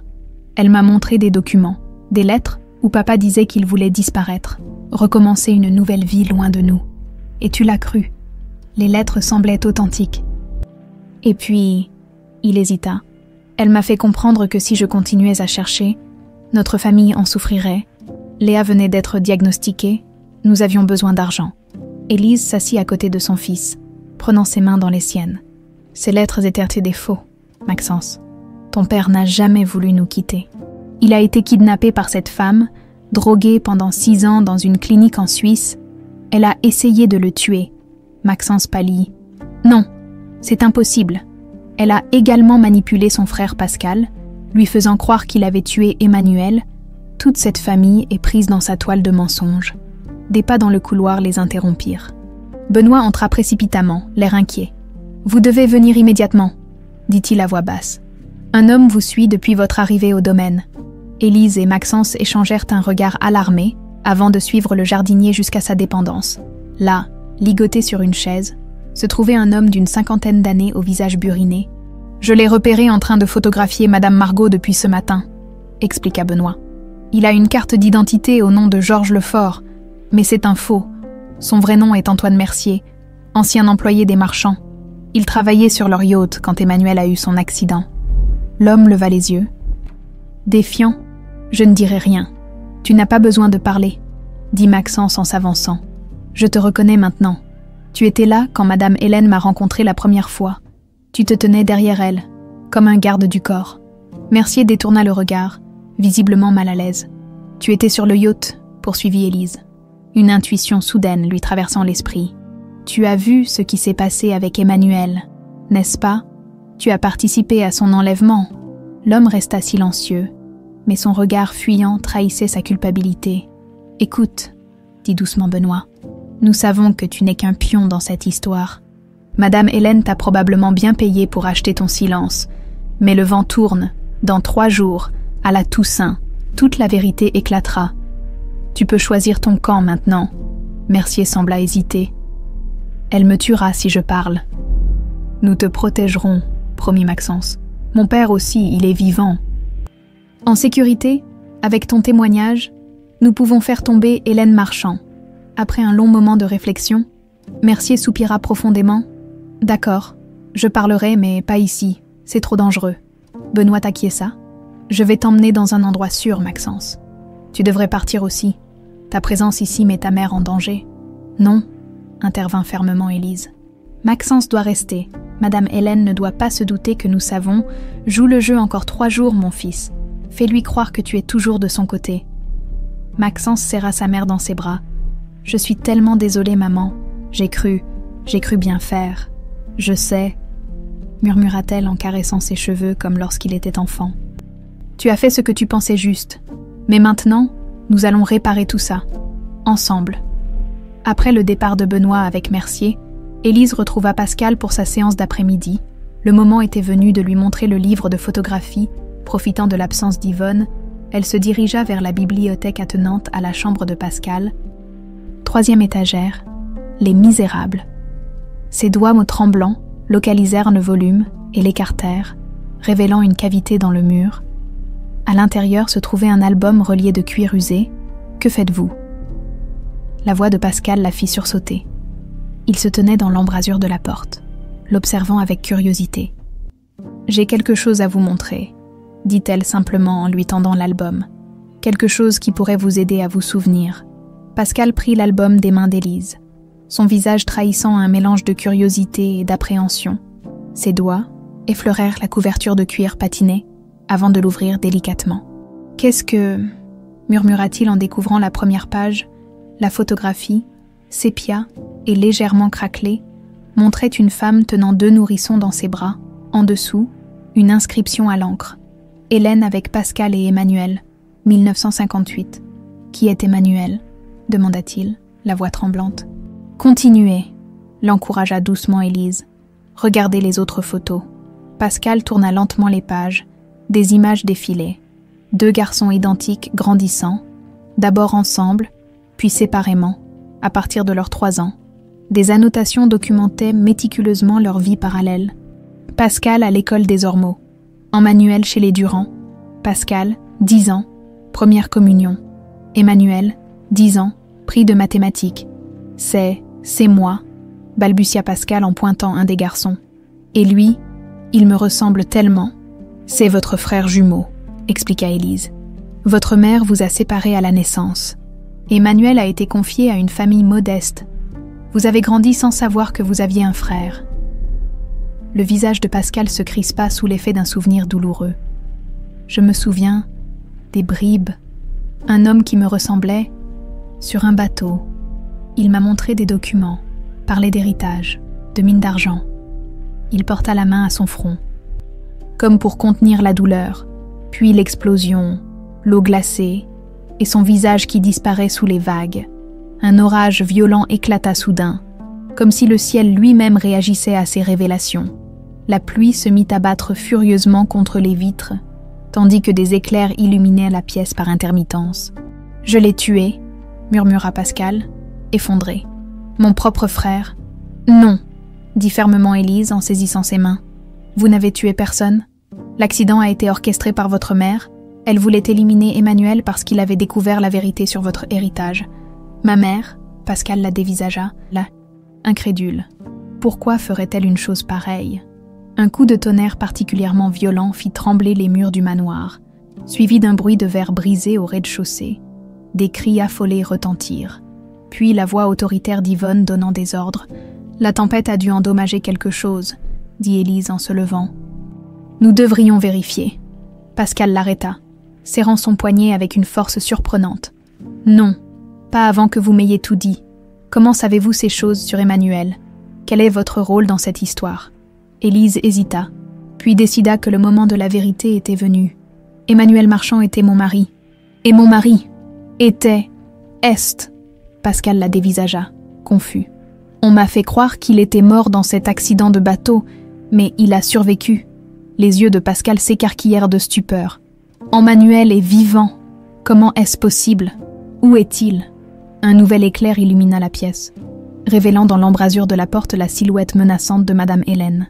Son visage était déformé par la fureur. « Que lui avez-vous dit ?» siffla-t-elle en s'avançant vers Élise. « Qu'avez-vous fait ?» Avant qu'Élise ne puisse répondre, Pascal se leva, dressant sa haute stature entre sa mère et l'infirmière. « C'est vrai, n'est-ce pas? J'avais un frère. Tu nous as séparés. Tu as essayé de le tuer. » Le regard d'Hélène passa de l'un à l'autre, calculateur. Puis, contre toute attente, elle éclata d'un rire sec et sans joie. « Oh, Pascal, tu as toujours été si naïf. Bien sûr que c'est vrai. Crois-tu vraiment que j'aurais laissé un bâtard élevé par des paysans hérités de la fortune des marchands? Emmanuel était une erreur, un accident. J'ai essayé de l'éloigner, mais il est revenu, fouinant dans nos affaires, séduisant cette femme. » Elle désigna Élise avec mépris. Pascal recula, horrifié par cet aveu. « Tu admets avoir tenté de le tuer. »« Tenté ?» Le sourire d'Hélène s'élargit. « Oh, mon cher fils, je ne tente pas, je réussis. Emmanuel est mort. Ces histoires ridicules qu'on t'a racontées ne sont que des fantasmes. »« Tu mens, » intervint Élise. « J'ai vu Emmanuel. Il est vivant. » Le visage d'Hélène se figea un instant, puis se recomposa en un masque de dédain. « Prouvez-le, à cet instant précis. » À 7. Une nouvelle série d'éclairs plongea le manoir dans l'obscurité. Les groupes électrogènes prirent quelques secondes à démarrer, laissant la pièce dans un noir total. Quand la lumière revint, Delacour était apparu aux côtés d'Hélène, un pistolet à la main. « Assez joué », déclara froidement Madame Hélène. « Delacour, enfermez-les dans la cave, nous nous occuperons d'eux plus tard. »« Non !» cria Pascal en s'avançant vers sa mère. « Je ne te laisserai pas faire. » Delacour pointa son arme sur lui. « Ne m'obligez pas à vous faire du mal, monsieur. Ce serait regrettable, en effet, » intervint une voix familière. Tous se tournèrent vers la porte. Léna se tenait là, un revolver braqué sur Delacour. Derrière elle, Maxence observait la scène, le visage crispé par la tension. « Léna » s'étonna Hélène. « Qu'est-ce que tu fais ? Ce que j'aurais dû faire depuis longtemps, mère. Arrêter tes crimes. » Profitant de la confusion, Pascal arracha l'arme des mains de Delacour et le poussa violemment contre le mur. « Maintenant !» dit-il en pointant le pistolet vers sa mère. « Tu vas nous dire la vérité, toute la vérité. » Le hurlement strident de l'alarme du manoir les interrompit. Des voix s'élevèrent au rez-de-chaussée, suivies de bruits de course. « Qu'est-ce que c'est ?» demanda Élise, alarmée. « Les gardes de sécurité, » expliqua Léna. « Nous devons partir immédiatement. Benoît nous attend avec une voiture à l'arrière du domaine. »« Partir où ?» questionna Pascal sans quitter sa mère des yeux. « En lieu sûr, » répondit Maxence. « Quelqu'un vous attend. » Pascal hésita, l'arme toujours braquée sur Hélène. « Je ne peux pas la laisser s'en tirer comme ça. »« Elle ne s'en tirera pas, » promit Léna. « J'ai rassemblé des preuves pendant des années. À la Toussaint, tout sera révélé, mais pour l'instant, nous devons mettre Élise en sécurité. » Les pas des gardes se rapprochaient. Pascal, après un dernier regard empli de dégoût vers sa mère, baissa son arme. « Allons-y. » Ils s'échappèrent par un passage secret que Léna connaissait, traversant les sous-sols du manoir jusqu'à une sortie dissimulée dans le mur d'enceinte. La pluie battante les trempa instantanément, transformant le jardin en terrain boueux et glissant. Benoît les attendait au volant d'une Range Rover aux phares éteints. « Vite !» cria-t-il en démarrant dès qu'ils furent montés, alors qu'ils s'éloignaient dans la nuit noire. Élise jeta un dernier regard vers le manoir illuminé par les éclairs. Une silhouette se tenait à une fenêtre du premier étage. Hélène, droite et impassible, observant leur fuite comme une déesse maléfique contemplant le chaos qu'elle avait semé. « Où allons-nous » demanda-t-elle à Léna qui était assise à côté d'elle. « À la clinique du docteur Ferrand, à Aix. Emmanuel nous y attend. » Pascal, silencieux depuis leur départ, releva brusquement la tête. « Emmanuel, je vais rencontrer mon frère. »« Oui, » confirma Léna doucement. « Il attend ce moment depuis si longtemps. » Le téléphone d'Élise vibra soudain. Un message de Sophie. « Urgence. Léa hospitalisée. Condition critique.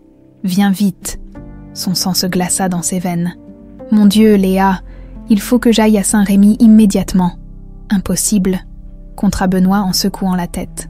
« Les hommes d'Hélène vous y attendront. C'est sûrement un piège. »« Piège ou pas, c'est ma petite fille. » s'emporta Élise, la panique montant en elle. « Elle a besoin de moi. »« Nous irons, » décida Maxence. « Maman, tu dois voir papa d'abord.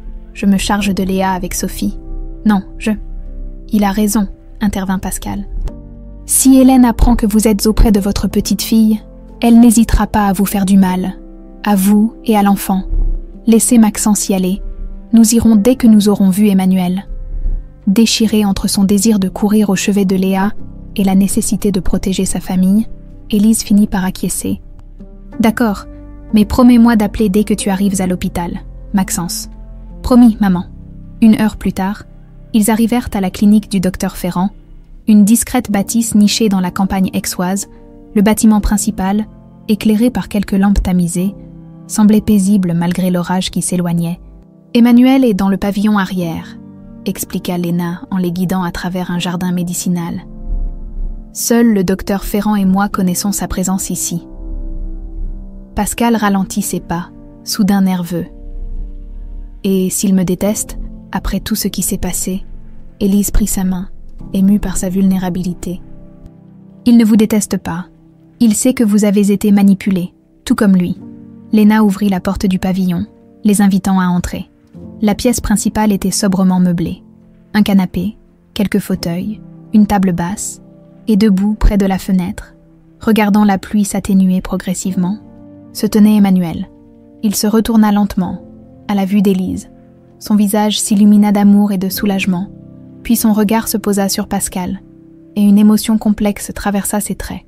Joie, tristesse, nostalgie, tout à la fois. « Pascal », murmura-t-il, s'avançant d'un pas hésitant vers son frère. « Emmanuel !» répondit Pascal, la voix brisée par l'émotion. « Mon frère ?» Les deux hommes s'observèrent un long moment, chacun découvrant dans le visage de l'autre un reflet de lui-même, altéré par des circonstances différentes mais toujours reconnaissables. Puis, simultanément, ils s'avancèrent et s'étreignirent. Un demi-siècle de séparation s'effaçant dans ce simple geste. Élise contemplait cette réunion, les larmes aux yeux, quand son téléphone vibra à nouveau. Un message de Sophie. Léa en chirurgie d'urgence. Besoin 50 000 € immédiatement pour spécialiste. Situation critique. 50 000 €, s'exclama Élise, fixant l'écran de son téléphone avec horreur. Comment est-ce possible? L'assurance devait couvrir une partie. Emmanuel s'approcha d'elle, inquiet. Que se passe-t-il? C'est Léa, expliqua-t-elle, la voix tremblante. Son état s'est aggravé. Elle a besoin d'une opération d'urgence, et il faut payer un spécialiste immédiatement. Combien? Demanda Emmanuel. 50 000 €, mais même en vendant la pharmacie, je n'aurais jamais cette somme aussi rapidement. Un silence pesant s'installa dans la pièce. Puis, la voix de Pascal s'éleva, déterminée. J'ai cet argent, je peux le transférer immédiatement. Élise le dévisagea, stupéfaite. Vous feriez ça? Pour une enfant que vous ne connaissez même pas, pour la petite fille de mon frère, pour votre petite fille. Il sortit son téléphone. Donnez-moi les coordonnées bancaires de l'hôpital. Tandis que Pascal effectuait le virement, Emmanuel prit Élise dans ses bras. Notre Léa va s'en sortir, murmura-t-il contre ses cheveux. Je te le promets. Le téléphone d'Élise sonna. Sophie, le DR Vasseur a reçu le virement, annonça sa belle-fille, la voix vacillante entre l'espoir et l'épuisement. Il commence l'opération dans 20 minutes. Comment as-tu trouvé cet argent si vite? C'est compliqué. Je t'expliquerai plus tard. Comment va Maxence? Il est arrivé il y a 1 heure. Il est bizarre, nerveux. Il m'a dit de ne faire confiance à personne, que quelqu'un pourrait essayer de nous faire du mal. Sa voix baissa. Élise, dans quoi es-tu impliquée? Je ne peux pas tout te dire maintenant, mais soyez prudents. Restez ensemble. Je viendrai dès que possible. Après avoir raccroché, Élise se tourna vers les autres. L'opération va commencer. Maintenant, nous devons parler de la Toussaint. Il ne reste que 2 jours. Léna déploya une carte du domaine marchand sur la table basse. Ma mère organise comme chaque année une grande réception. La haute société provençale, des politiciens, des magistrats, tous seront présents. À 20 h, la cérémonie traditionnelle débutera à la chapelle. C'est notre meilleure chance, approuva Emmanuel. Révéler publiquement les crimes d'Hélène devant témoins. Mais nous aurons besoin de preuves, intervint Benoît. Des témoignages, des documents. J'ai passé 2 ans à rassembler des indices, mais rien de suffisamment solide. Les preuves sont dans le coffre-fort d'Hélène, dit Pascal pensif. Derrière le tableau de notre père, dans son bureau, j'ai surpris de la cour y ranger des dossiers une fois. Comment y accéder? Demanda Élise. Je connais la combinaison, affirma Lena. Je l'ai vue l'utiliser plusieurs fois. Le problème est d'entrer dans le manoir sans être repéré. J'ai peut-être une solution, suggéra Emmanuel en se tournant vers Benoît. Le passage souterrain qui relie le domaine viticole à la chapelle est-il toujours praticable? Le jardinier hocha la tête. Oui, mais l'entrée est surveillée par caméra. Pas celle des anciennes caves, corrigea Emmanuel. Notre père me l'avait montrée quand j'étais adolescent. Je doute qu'Hélène la connaisse. Un plan commençait à prendre forme. Lena retournerait au manoir le lendemain, prétendant avoir été dépassée par les événements. Sa position privilégiée de fille d'Hélène lui permettrait d'accéder au coffre-fort. Pendant ce temps, Emmanuel, Pascal et Élise attendraient le jour de la Toussaint pour s'introduire dans le domaine par le passage secret. Et si Hélène soupçonne quelque chose, s'inquiéta Élise. Elle doit déjà être furieuse après notre fuite. Elle ne fera rien d'imprudent, assura Pascal. La Toussaint est trop importante pour son image publique. Elle attendra que la cérémonie soit terminée pour agir. À moins que... Élise s'interrompit, une pensée glaçante lui traversant l'esprit. Et si elle voulait nous tendre un piège, si elle nous attendait, Emmanuel prit ses mains dans les siennes. C'est un risque que nous devons prendre. Pour Léa, pour notre famille, pour la justice. Un silence lourd s'installa, chacun mesurant les enjeux de leur mission. Benoît fut le premier à le rompre. Il y a autre chose que vous devriez savoir, Mercier. L'homme qui suivait Madame Margot, il a disparu. Comment ça? Disparu, s'alarma Maxence. Je l'avais conduit dans un hôtel à Marseille. Quand je suis retournée le voir ce matin, sa chambre était vide, du sang sur le tapis. Cette nouvelle jeta un froid sur l'assemblée. Hélène éliminait systématiquement les témoins gênants. Nous devons agir vite, conclut Emmanuel. Avant qu'elle ne s'en prenne à d'autres personnes. Le téléphone d'Élise vibra à nouveau. Un message de Sophie. Opération en cours. Maxence a reçu un appel étrange. Il est parti précipitamment. Dis-moi ce qui se passe. Une angoisse sourde s'empara d'Élise.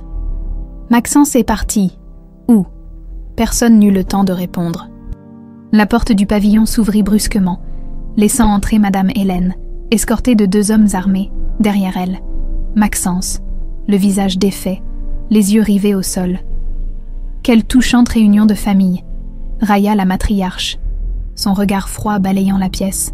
Les 2 frères enfin réunis, la femme fidèle, la fille traîtresse, même ce cher Benoît, qui joue les détectives depuis si longtemps. Comment nous as-tu trouvés? Demanda Emmanuel, se plaçant instinctivement devant Élise. Hélène désigna Maxence d'un geste nonchalant. Votre fils a toujours su où chercher sa mère, n'est-ce pas? Un simple traceur sur son téléphone. Et mes hommes n'avaient plus qu'à suivre. Élise dévisagea son fils avec incrédulité. Maxence, tu nous as trahis. Je n'avais pas le choix, maman, murmura-t-il, les larmes aux yeux. Elle a menacé Léa. Elle a dit qu'elle ferait échouer l'opération si je ne lui révélais pas où tu te cachais. Exact, confirma Hélène avec un sourire glacial. Et maintenant, nous allons tous retourner au manoir pour discuter. Civilement. Jamais, lança Pascal en se dressant face à sa mère. Tu as essayé de me faire croire que j'avais tué mon propre frère. Tu m'as drogué pendant des années. C'est terminé, mère. Oh, Pascal, soupira-t-elle, presque attendrie. Tu as toujours été si naïf. Penses-tu vraiment que je n'ai pas prévu cette situation? Elle sortit son téléphone, composa un numéro. De la cour, exécuter le plan B. Un silence pesant s'abattit sur la pièce. Hélène rangea son téléphone avec un sourire satisfait. Qu'as-tu fait? Demanda Léna. Soudain terrifiée. J'ai simplement donné l'ordre d'injecter un puissant anticoagulant à la petite Léa pendant son opération. Dans quelques minutes, elle se videra de son sang sur la table d'opération, à moins que... Elle laissa sa phrase en suspens, savourant l'effet de ses paroles. « Monstre !» hurla Élise en se jetant sur elle. Les gardes la maîtrisèrent immédiatement, la plaquant au sol. Hélène s'accroupit près d'elle, imperturbable. « Voici mon offre, Madame Margot. Vous et votre mari renoncez par écrit à toute réclamation sur la fortune des marchands. Vous signez une confession admettant avoir manipulé Pascal pour lui extorquer de l'argent. En échange, j'appelle de la cour et j'annule l'ordre. Votre petite fille vit. » Emmanuel s'avança, livide. « Tu n'as pas changé, mère. Toujours prête à sacrifier des innocents pour ton avidité. Ne sois pas si dramatique, Emmanuel. Les affaires sont les affaires. » Elle consulta sa montre. Vous avez 2 minutes pour décider. Chaque seconde compte pour la petite Léa. » Élise se releva lentement, le visage ravagé par la douleur et la haine. « Je signerai ce que tu voudras. Appelle d'abord de la cour. Sauve ma petite fille. »« Maman ? Non, » protesta Maxence. « Elle ment.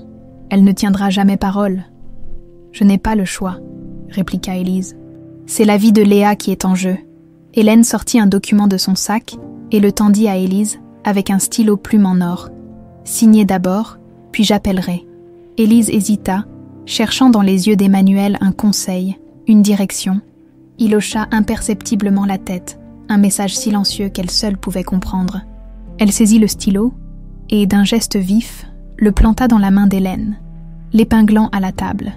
La vieille femme hurla de douleur, dans la confusion qui s'ensuivit. Benoît et Pascal maîtrisèrent les gardes, tandis que Léna s'emparait du téléphone de sa mère. « Le code, vite !» cria-t-elle à Hélène qui se tordait de douleur. « Jamais !» cracha la matriarche. Maxence se précipita sur elle, arrachant le stylo de sa main ensanglantée. « Le code, ou je te jure que tu vas souffrir bien plus. » Hélène, blême de rage et de douleur, capitula. 593017.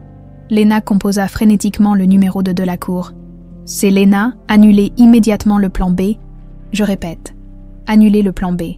Code d'authentification 593017. » Elle écouta un moment. « Je me fiche de ce qu'a dit ma mère. Si cet enfant meurt, je vous promets que vous finirez vos jours en prison. » Après avoir raccroché, elle se tourna vers les autres. « C'est fait. Il dit que l'infirmière n'avait pas encore administré l'anticoagulant. » Élise s'effondra dans les bras d'Emmanuel. Secouée de sanglots.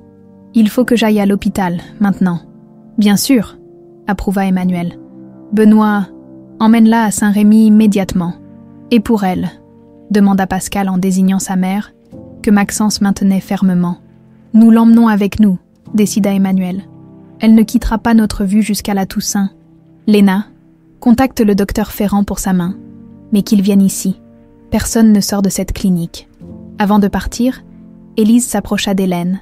La vieille femme, malgré sa douleur et son humiliation, conservait un air de défi hautain. « Tu as perdu, » lui dit simplement Élise. « Ta fortune, ton pouvoir, ta famille.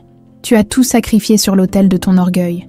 Et pourquoi ? Pour finir seule, haïe par tes propres enfants. »« Ne chante pas victoire trop vite, » murmura Hélène avec un sourire énigmatique. « J'ai encore quelques cartes à jouer. La Toussaint nous réserve peut-être des surprises. À tous. » Ces paroles résonnèrent comme une menace, alors qu'Élise quittait la pièce. Laissant derrière elle une famille déchirée et une femme dangereusement acculée, dans la voiture qui l'emmenait vers l'hôpital, vers Léa, Élise ne pouvait s'empêcher de penser aux derniers mots d'Hélène. Qu'avait-elle prévu pour la cérémonie de la Toussaint ? Quel ultime coup du sort préparait cette femme prête à tout pour préserver son empire ? La réponse l'attendait dans la chapelle Saint-Aurélien. Encore 48 heures de patience et d'angoisse. Le ciel était d'un bleu limpide en ce 1er novembre, jour de la Toussaint. Une brise légère agitait les cyprès du domaine marchand, ornés pour l'occasion de chrysanthèmes et de roses blanches. Des voitures de luxe franchissaient le portail, déposant des invités élégamment vêtus de noir.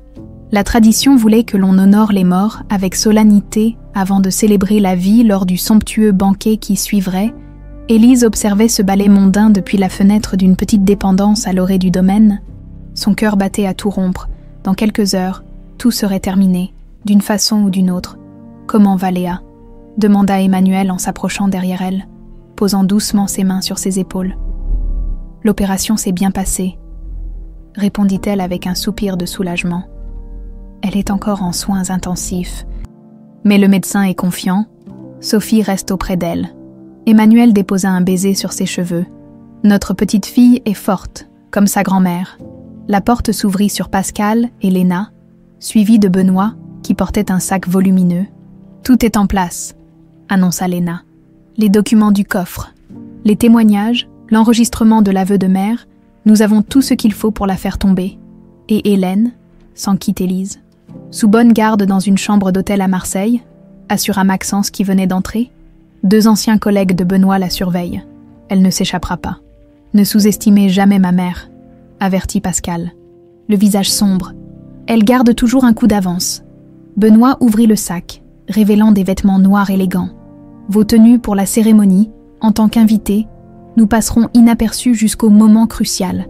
Le plan était simple, se mêler aux invités, attendre le début de la cérémonie à la chapelle, puis révéler la vérité devant tous, Emmanuel vivant, les manipulations d'Hélène, les documents falsifiés, la fortune détournée.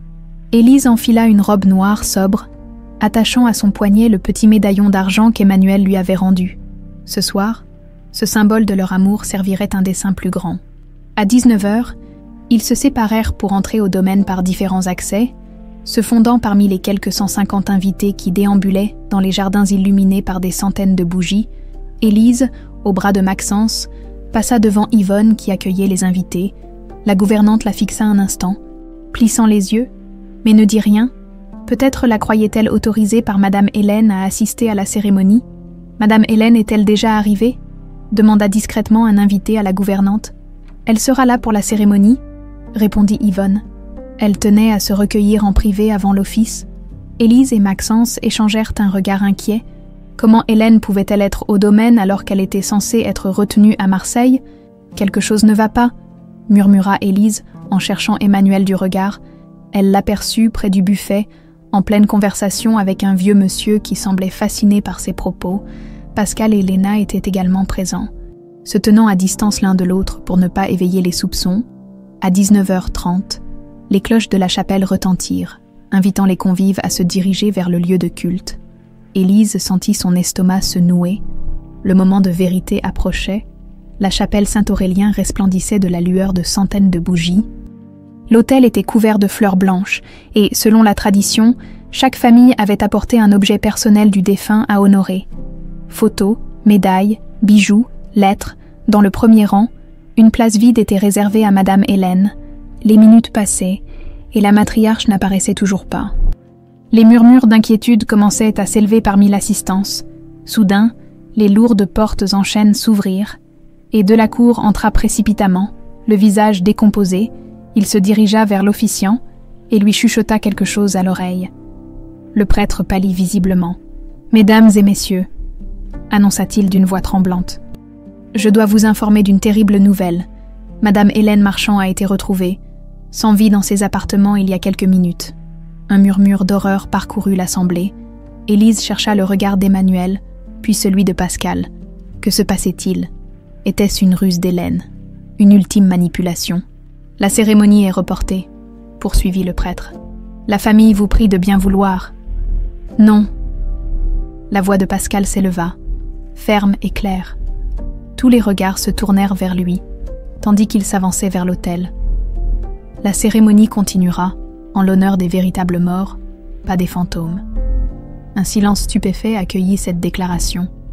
De la cour s'avança, menaçant. « Monsieur Pascal, ce n'est ni le lieu ni le moment. » Au contraire, intervint Léna en rejoignant son frère. C'est exactement le lieu et le moment. Élise échangea un regard avec Emmanuel. Ce n'était pas ainsi qu'ils avaient prévu de révéler la vérité. Mais peut-être était-ce mieux ainsi. Elle s'avança à son tour, décrochant le médaillon de son poignet. « J'aimerais déposer ceci sur l'autel, » dit-elle d'une voix claire. « En mémoire de mon mari, Emmanuel Marchand, prétendument mort il y a 6 ans. » Elle plaça le médaillon près des fleurs, puis se tourna vers l'assemblée. Un homme que Madame Hélène a tenté d'effacer de l'histoire familiale, qu'elle a fait passer pour mort afin de préserver sa fortune et son pouvoir. Des exclamations choquées s'élevèrent. De la cour tenta d'intervenir, mais Benoît et 2 hommes qu'Élise ne connaissait pas l'en empêchèrent discrètement. Ce médaillon, poursuivit-elle, était dans la chambre de Pascal Marchand, qui ignore encore comment il est arrivé là, à moins que... Elle se tourna vers l'entrée de la chapelle, où Emmanuel venait d'apparaître. Un murmure d'incrédulité parcourut l'assistance. Plusieurs personnes âgées se signèrent, comme si elles voyaient un fantôme. À moins que la vérité ne soit bien plus sombre, acheva Emmanuel en s'avançant lentement vers l'autel. Pascal fixait le médaillon, hypnotisé. Il s'en saisit d'une main tremblante, l'ouvrit, en voyant la photo d'Élise à l'intérieur. Un déclic sembla se produire en lui. Son visage s'illumina de compréhension. « Je me souviens, » murmura-t-il. « Je me souviens de tout. » À cet instant précis, les portes de la chapelle s'ouvrirent à nouveau. Madame Hélène Marchand apparut, bien vivante, vêtue d'une robe noire majestueuse, son bras blessé dissimulé sous une étole en soie. Derrière elle se tenaient 4 hommes à l'allure de garde du corps. Quelle mise en scène pathétique, lança-t-elle en avançant dans l'allée centrale. Mes pauvres enfants jouant aux détectives. Mon fils cadet revenu d'entre les morts, et cette femme. Elle désigna Élise avec mépris, orchestrant toute cette mascarade. Un silence de plomb s'abattit sur l'assemblée. Les invités, pétrifiés, assistaient à un drame familial dont ils ne comprenaient ni les tenants ni les aboutissants. « Mère, dit calmement Pascal, c'est terminé. Nous avons les documents du coffre, ton aveu enregistré, les témoignages. Tu as perdu ?» Hélène émit un rire sans joie. « Tu crois vraiment que je laisserais des preuves compromettantes dans un simple coffre-fort? Tu me connais si mal, mon fils. » « Peu importe, intervint Emmanuel en s'avançant. « Je suis vivant. Voici la preuve de tes mensonges. » Vraiment, Hélène claqua des doigts, et un de ses hommes s'avança, transportant une mallette qu'il ouvrit sur l'autel. À l'intérieur se trouvaient des documents officiels, des analyses ADN, des expertises graphologiques. Selon ces documents, dûment certifiés par des experts internationaux, Emmanuel Durand n'a jamais été un marchand. L'homme qui se tient devant vous est un imposteur, manipulé par cette femme pour s'approprier notre fortune. Des murmures confus s'élevèrent dans l'assistance. Élise sentit le sol se dérober sous ses pieds. Comment Hélène avait-elle pu falsifier des documents aussi complexes? C'est alors que le médaillon dans la main de Pascal se mit à jouer une mélodie, cette berceuse occitane qu'Élise chantait à Emmanuel, activée par un mécanisme caché. Dans le silence soudain de la chapelle, les notes cristallines résonnèrent comme un écho du passé. Le visage de Pascal se transforma. Il fixa sa mère avec une intensité nouvelle, puis se tourna vers Emmanuel. « Cette chanson, dit-il, les larmes aux yeux. Notre mère nous la chantait quand nous étions bébés, avant de me séparer de toi, avant de te donner à une autre famille, pour que tu ne puisses jamais réclamer ta part d'héritage. » Hélène pâlit visiblement. Cette berceuse, ce détail insignifiant qu'elle avait oublié, venait de faire voler en éclats des décennies de mensonges. « Tu vois, mère, poursuivit Pascal, on peut falsifier des documents, acheter des témoins, manipuler des analyses ADN, mais il y a des choses qu'on ne peut pas effacer, des souvenirs gravés si profondément qu'ils défient toute tentative d'oubli. » Il s'approcha d'Emmanuel, posa une main sur son épaule. « Voici mon frère, mon jumeau. Je le reconnais non pas par les traits de son visage, mais par cette mélodie que nos âmes n'ont jamais oubliée. » Élise regardait cette scène, le cœur gonflé d'émotion. Après tant d'années de séparation et de souffrance, les jumeaux Marchand étaient enfin réunis. Reconnue par tous, Hélène, comprenant que la situation lui échappait, fit un signe à ses hommes, mais avant qu'ils ne puissent agir, les portes latérales de la chapelle s'ouvrirent, laissant entrer plusieurs gendarmes en uniforme. « Madame Hélène Marchand, » annonça l'un d'eux en s'avançant. « Vous êtes en état d'arrestation pour tentative de meurtre, séquestration, falsification de documents officiels et fraude fiscale. » Tandis qu'Hélène était emmenée, fulminante mais impuissante, Élise s'approcha de l'autel. Elle prit le médaillon des mains de Pascal et le tendit à Emmanuel. « Il est temps que ceci te revienne, » dit-elle doucement, « pour que plus jamais nous ne soyons séparés. » Emmanuel prit le médaillon, puis attira Élise contre lui. Pascal les observait, un sourire mélancolique aux lèvres. « Et si nous allions voir Léa, » proposa Emmanuel, « j'ai une petite fille à rencontrer. » L'hôpital de Saint-Rémy baignait dans la quiétude des fins d'après-midi, dans la chambre 212 du service pédiatrique. Léa dormait paisiblement. Son petit visage encore pâle, mais serein. Les machines qui l'entouraient émettaient des bips réguliers, rassurants, tandis que Sophie somnolait dans un fauteuil près du lit. Élise s'arrêta sur le seuil, la gorge nouée par l'émotion. Emmanuel et Pascal se tenaient légèrement en retrait derrière elle, respectant ce moment intime. « Ma petite guerrière », murmura-t-elle en s'approchant du lit, caressant doucement les cheveux de sa petite fille. Les paupières de Léa frémirent, puis s'ouvrirent lentement. Un sourire faible mais lumineux éclaira son visage quand elle reconnut sa grand-mère. « Mamie », chuchota-t-elle d'une voix encore rauque. « Tu es venue ? » ?»« Bien sûr que je suis venue, mon trésor. » Élise déposa un baiser sur son front. « Comment te sens-tu ? Fatiguée ?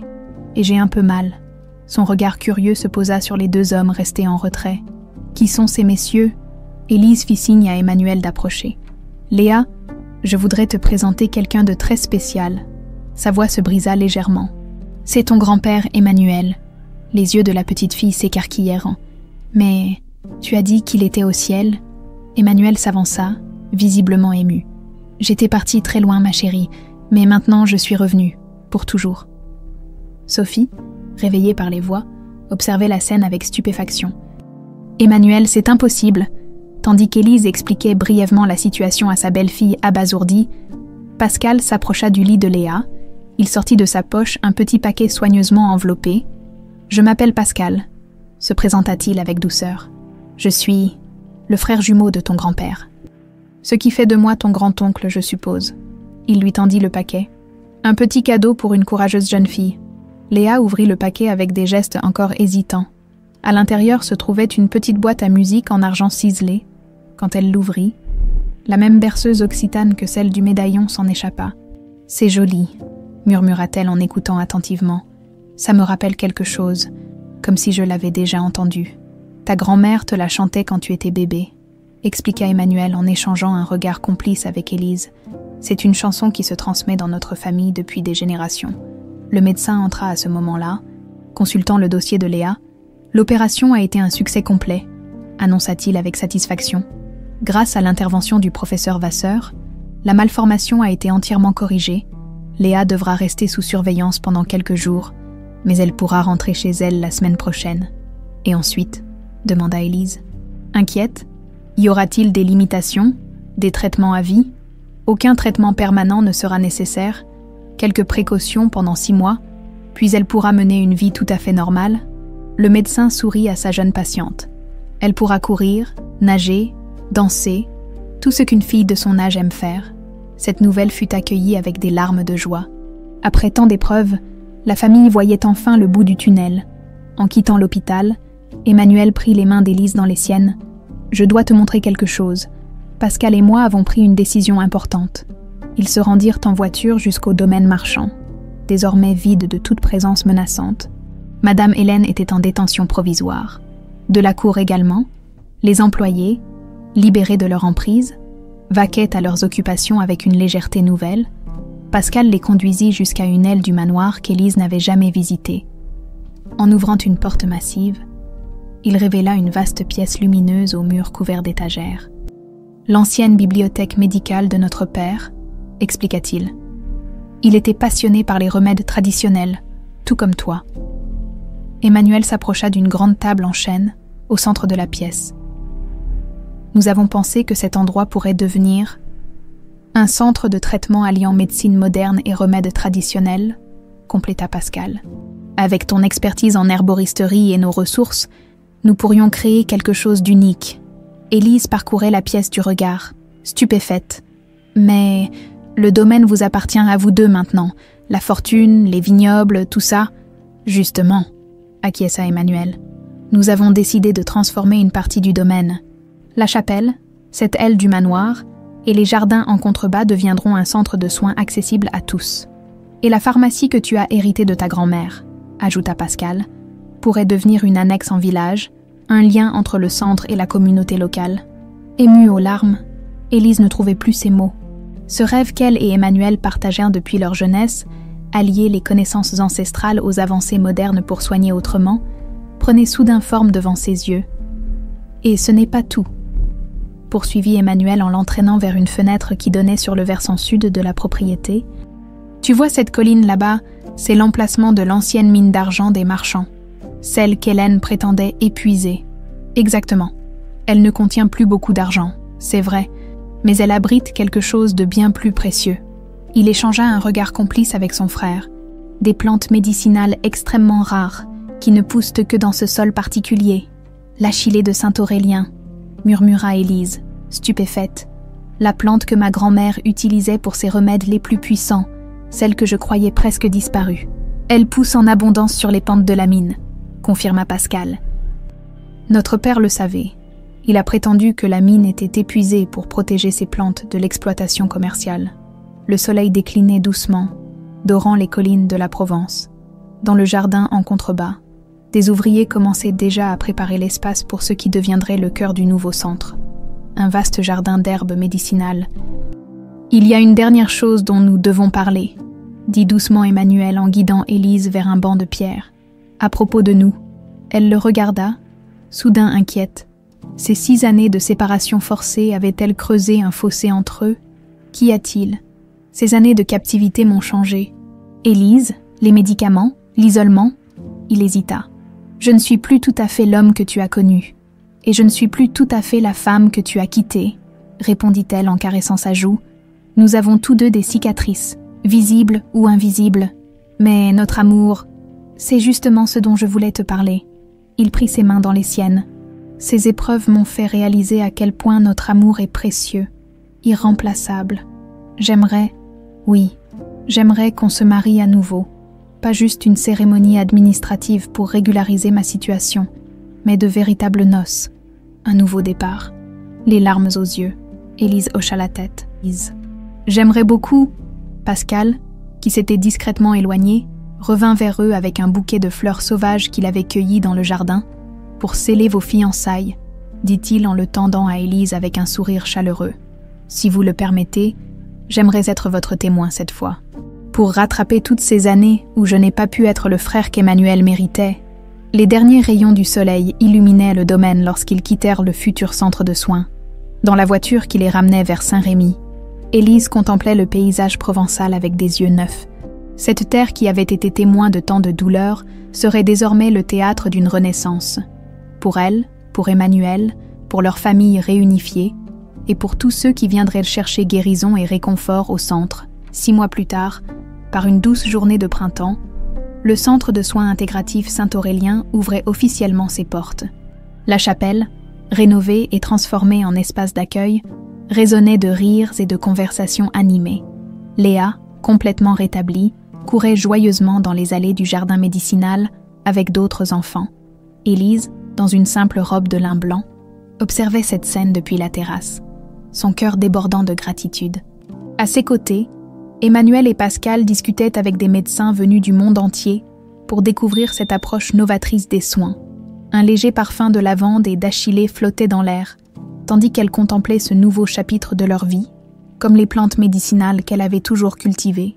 Leur amour avait survécu aux éléments les plus hostiles, s'était fortifié dans l'adversité et fleurissait maintenant plus vigoureusement que jamais, au loin, sur le chemin ensoleillé menant au domaine, de nouvelles silhouettes apparaissaient, des patients, des visiteurs, des chercheurs, tous attirés par la promesse d'un lieu où la science et la tradition s'unissaient pour guérir. Non seulement les corps, mais aussi les âmes. Et parmi eux, Élise reconnut la démarche de Jeannette, son amie de toujours, celle qui, sans le savoir, avait mis en marche toute cette extraordinaire aventure en lui proposant ce travail d'infirmière chez les marchands. Il y a seulement un an qui avait changé sa vie à jamais.